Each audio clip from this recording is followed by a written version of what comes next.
really excited about this. I've heard this smells like Penelope Noel. I have to open it.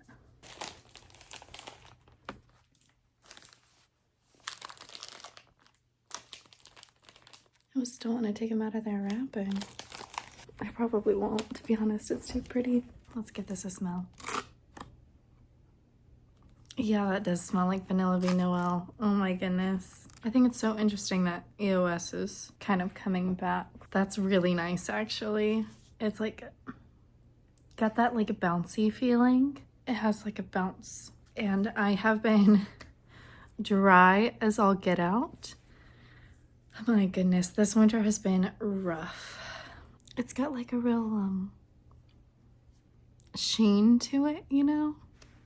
I wouldn't say that it's just totally like soaking in right away, but really feels like a mask. I do have to go to the store here soon and get Travis a gift. I have gotten him small things, but then I realized like the way that he was talking about things that he was getting more stuff than I got him. Like I just got him like a couple of snacks. So I am gonna probably go to Sam's. I have some stuff in mind for Wayne. He really likes beef jerky. I do too. So I'll probably get him a bag of beef jerky or something like that. And then I'm gonna see if they have a Sam's size amount of Nutella because he loves those. So I think that'll be a fun gift for him. And it's kind of nice, like if you don't get like, I don't know, little small things, to get him one big thing that's like a huge jar of Nutella or something like that. Like I think that's funny and also enjoyable and things like that. That's what I like to have in a gift, is for somebody to kind of chuckle at it, or you know, that there's like an angle to the gift. I have been watching this men's free skate program for so long, literally all day yesterday, and I've been watching it this morning too. So I'm gonna get through this and then I'll get ready and go. I had an audition that came in last night. Literally the moment that I closed my computer, I worked nights last night, so I got off at 7.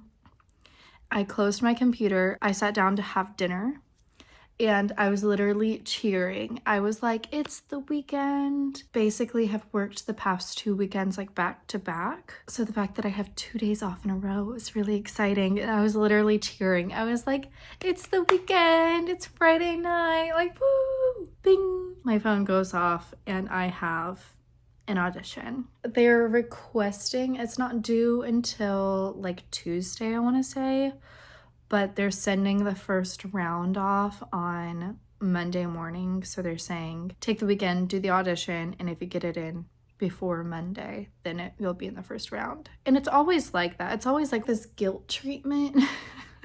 It's kind of manipulative, where it's like, yeah, I mean, it's not due for like 4 days, but if you send it to us in 30 minutes, then you'll get special treatment, and we'll probably book the first person who sends it in, and then we won't watch anybody else's tapes.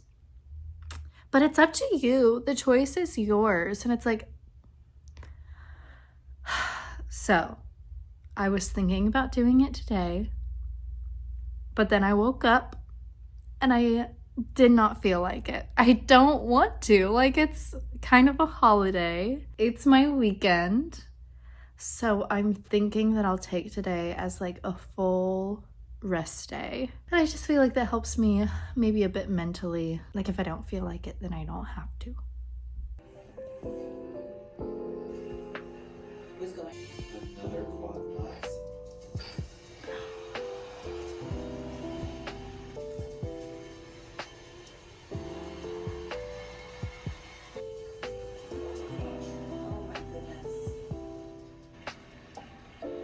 I just finished the free skate and Ilya Malinin got 8th place. To me, I just feel disappointed for him. I think it's amazing. I mean, I have lived in Japan before, so it's amazing seeing 2 Japanese skaters get silver and bronze, especially the guy who, I I think his last name was Soto. Especially him, because he was so upset that he didn't win the gold for Japan in the team event. And he was just so sad and so upset. So, I don't know, I felt so, not, I guess bad for him, but like, he just skated so well during the team event, and he obviously skated really well during this event as well. So to see them win is really exciting, but at the same time, it's like, it's just so sad for Ilya. But I don't know, I really love the Olympics. I've been watching it, I don't know how many hours of the day. Goodness, a lot. I've been working through a lot lately and I have not talked to you guys. So hello, my name is Tabitha Carr. I do acting and lifestyle videos, and part of what we're gonna talk about today is acting. There's two things I want to talk about right now while I do my makeup. For one, I've just not been feeling very good. Obviously I was sick. I was physically sick, but I've been feeling mentally sick. I feel my age creeping up on me. I am going to be turning 29. 29? 29? I just don't feel like anything in my life has gone the way I thought it would, and I'm dealing with a lot of grief. And at the same time, I feel like I've been grieving for so long that I just feel fed up with it. I went through a divorce, and that's a grieving process. And so I feel like for the past 4 years, I've just been stuck, and I just have been working so hard in therapy and out of therapy in my life, but I've been working so hard to get over things that I don't know why I'm still stuck. I always love Avatar, The Last Airbender, and it makes me think of whenever he's clearing out his chakras and they have the different pools and the leaves when get stuck and they have to remove them from each pool, and that's like your metaphor for his chakras. And I just feel like more leaves keep coming and I can't move them. So I'm not where I thought I would be. I'm not married. I don't have kids. I haven't booked an acting job. I keep auditioning and I'm not getting even a call back. And we've talked about this. We've talked about this on my channel. But I just feel like it's all building up. I am so grateful for you guys being here today. And it's growing, but it's not growing at the pace that I feel like aligns with how much work and how much time I've put into things. Then I feel entitled, right? Like you're not entitled to anything in life, so I can't just expect things to come easy. And it's like that song lyric where it's like, nobody said it would be easy, but nobody said it would be this hard. And that I have found is very true about so many things. And maybe, I love the Olympics. It's not the Olympics' fault, but I've been thinking as well, it's like, I say I work really hard and I do, but at the same time, it's like, there's always more to be done. So it's like, am I working hard enough? They're saying that Ilya Malinin trains for 6 hours a day, and it's like, what's the equivalent to that in a creative field? Without creating burnout.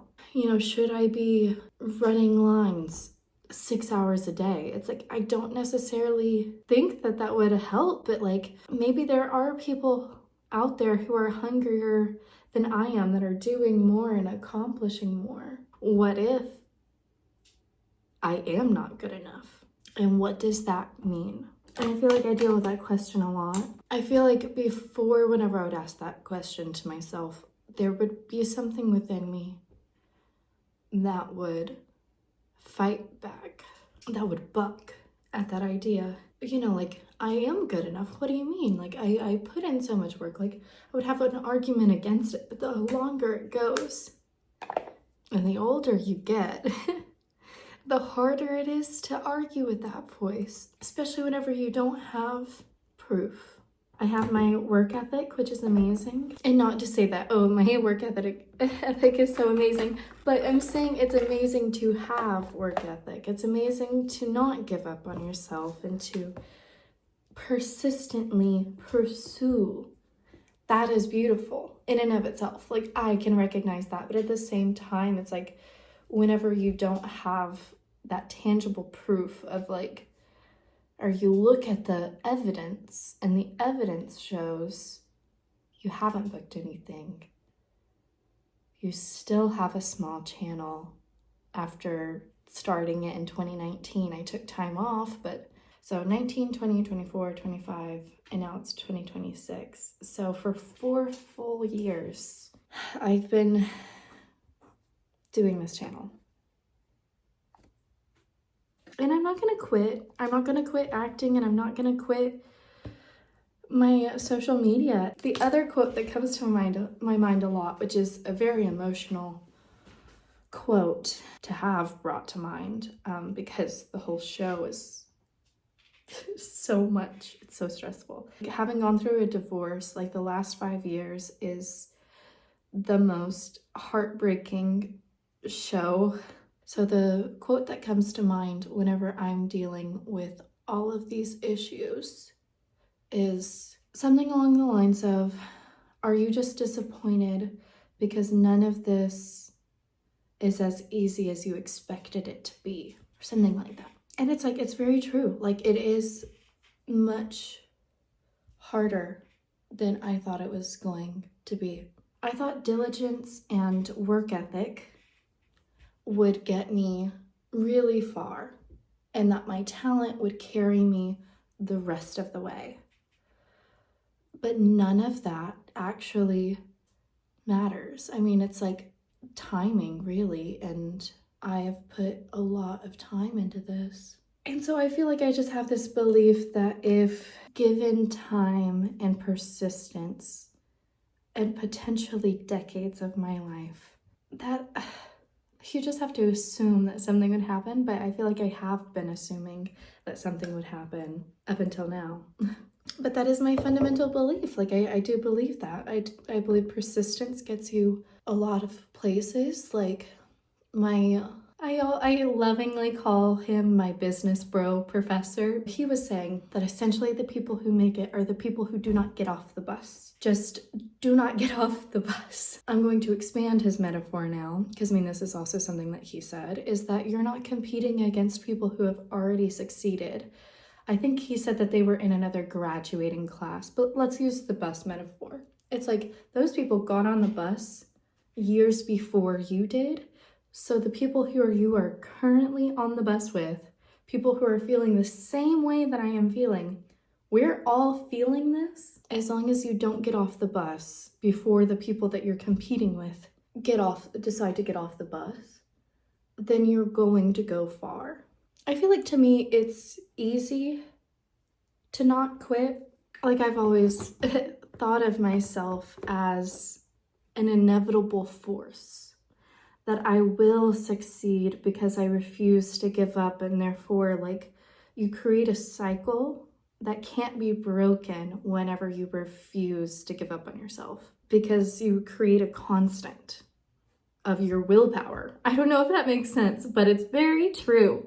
It's very true. I'm taking you to church. I'm taking you to school today. This is your happy Valentine's. This is your one-stop shop for acting motivation from a teacher who is desperately sad at the moment. But I feel like even if you can find motivation and you can find meaning in the hardest of times, then what can stop you, you know? It's easy for me not to quit, but it's also really hard to constantly keep your fire going. That's how I'm currently feeling. Okay, a couple things. For one, it is now raining, which is my own fault for putting off going to the store. But I'm not going out in that.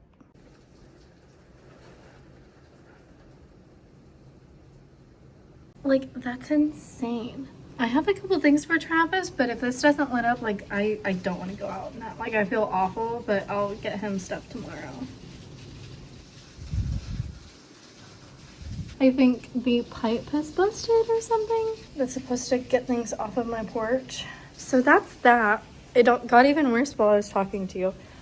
Second thing is, so one of the ways that, like, a solution to feeling like you're not performing at like an Olympic level is, or like if you're not like training at an Olympic level, is there's a quote from like Jessica Chastain. I think she's talking at like an actor's interview. Like it's probably one of those like SAG-AFTRA talks or something like that. But she's talking about whenever she felt bad about being an actor, like she wasn't getting to be the actor that she wanted to be, is that she would give herself, and this is while she was waitressing, I believe. Like I think she was still like, you know, doing day jobs and things like that, but she would do something every day that made her feel like an actor.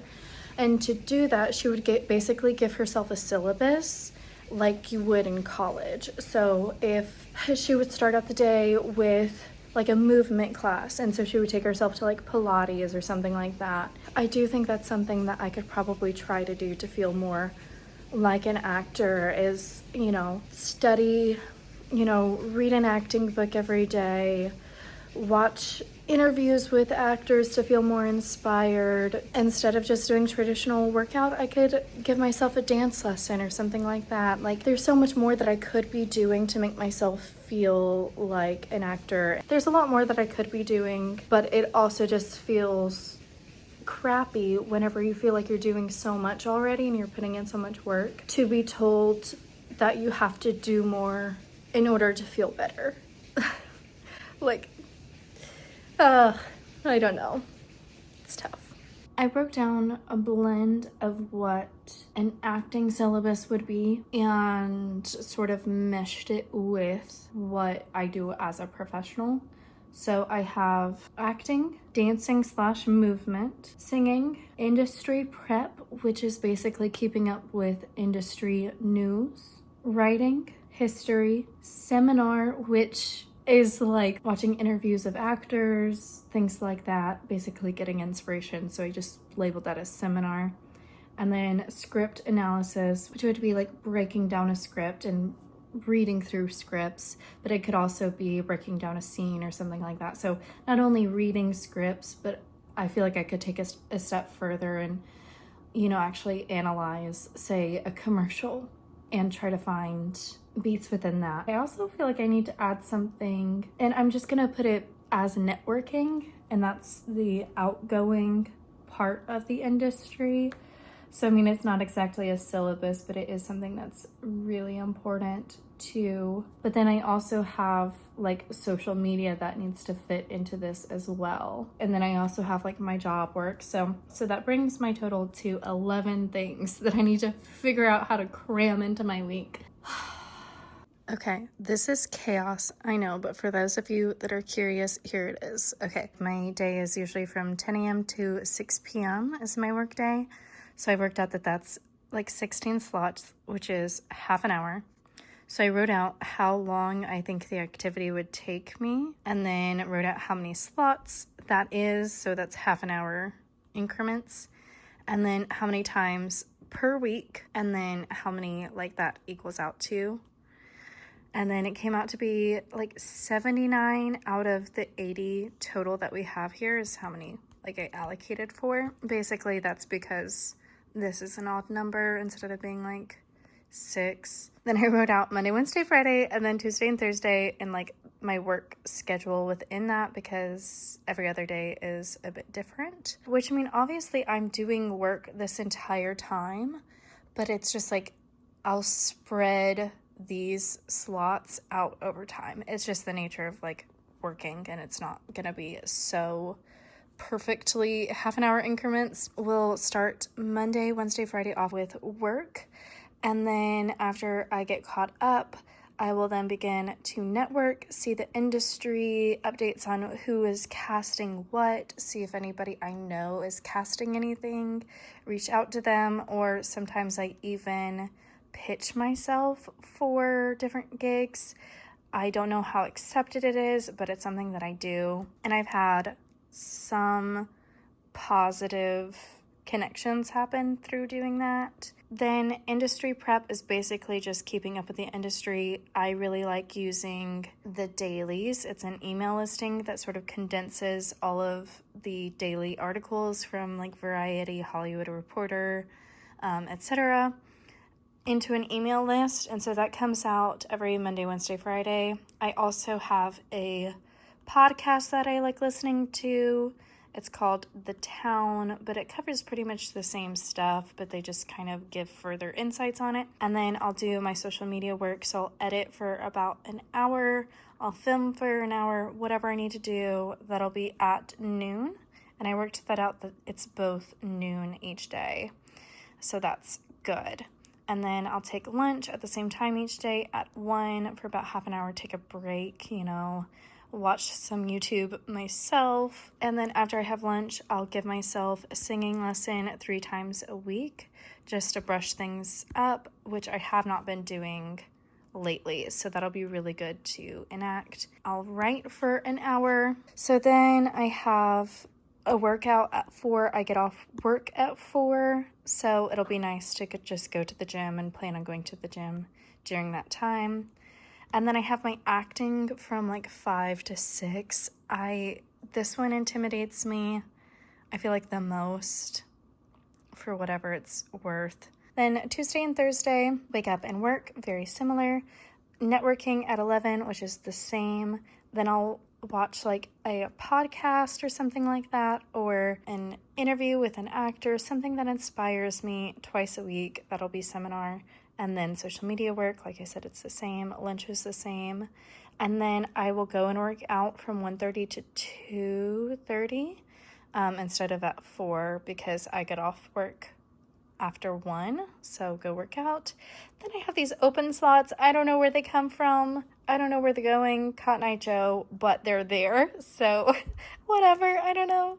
I think honestly it's because I have like 10 slots, and life would just be like, I need to eat lunch, I need to just sit down and have my coffee in the mornings. So I think I just didn't use this one enough, so I think that's where it came out. So whatever, if my day is a bit lighter on Thursdays and Tuesdays, then that's fine by me. Then I'll hop back on work at 4. I go work from 4 to 7 on Tuesdays and Thursdays, usually. After I catch up on work, I will read my history book, and then will read a script, break down a script for half an hour. And then Travis will get home, and I'll figure out lunch and cleaning and stuff like that. I know that's a lot. I don't know if I will actually follow it, but I just figured I'd share sort of like what I'm doing. And it's like I just did that for goodness knows how long, like half an hour to an hour, and it's like, this is my day off. This is what happens. This is what I mean. I'm constantly doing like too much work where I never really get a full day off. Like, this is my day off and this is how I'm spending my day off. But at the same time, I feel like I'm not doing enough, right? So it's like, again, I don't know how both things are true at the same time. I don't know how to hold space for both. But I will say the range is cleared up a bit. I don't know what time it is, 4:30. So maybe I'll run to the store now because there's a break in the weather. So I should probably get out of the house too and clear my mind from all of this craziness. So let's go to Sam's and see if they have a giant amount of Nutella.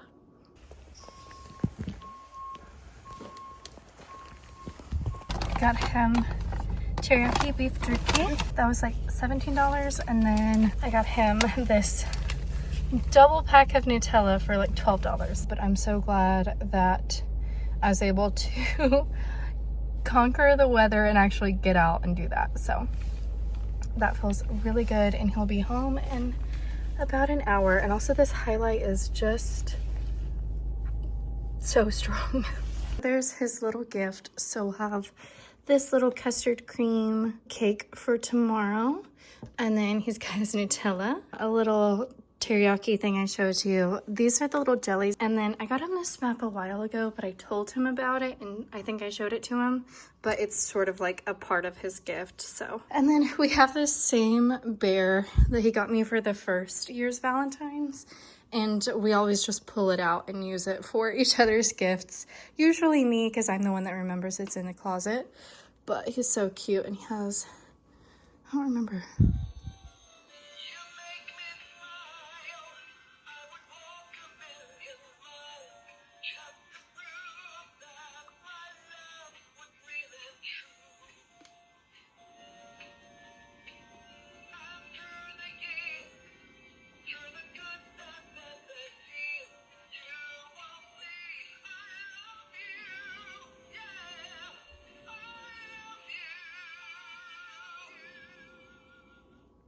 So there's that.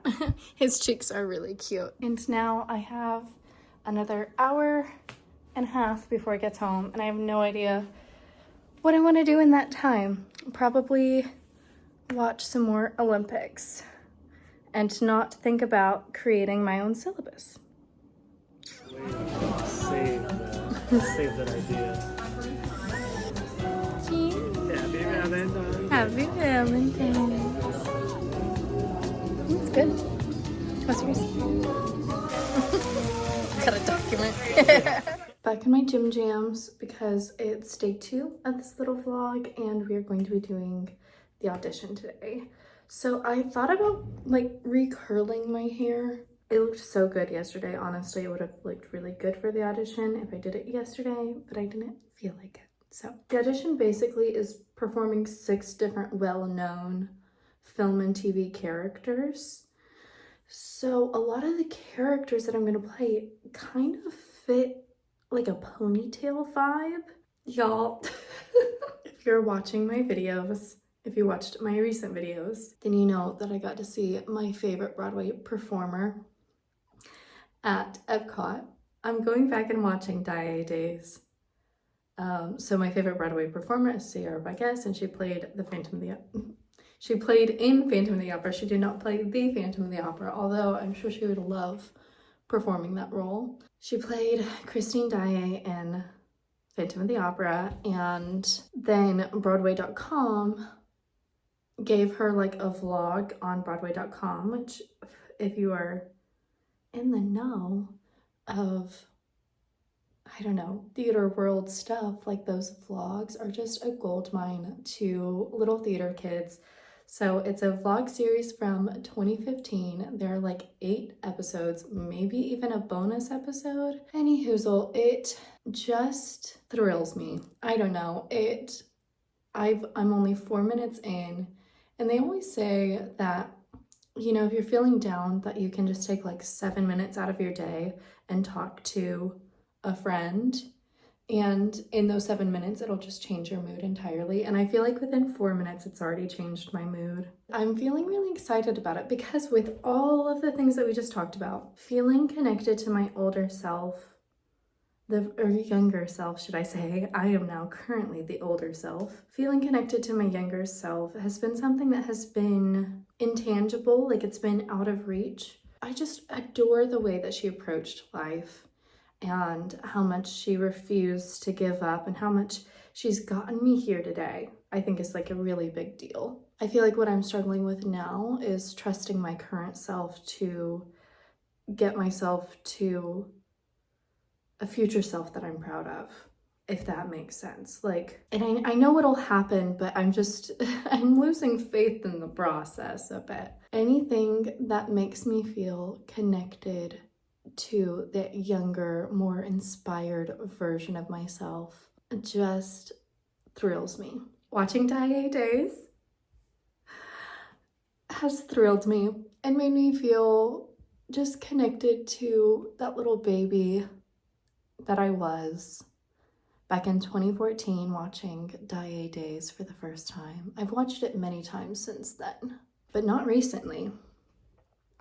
Not recently at all. At least not within the past 6 years, I would say. And maybe that's my problem. The past 6 years of my life have just been awful because I stopped watching Dia Days. It's all fixed. We figured it out, folks. Oh my goodness. Anyhow, I've got to figure this mascara out. I think I'm gonna have to cull this out of my project pan, meaning I'll just finish the project. It's a little spoiler for my project pan, but it's just so clumpy and getting hard to work with.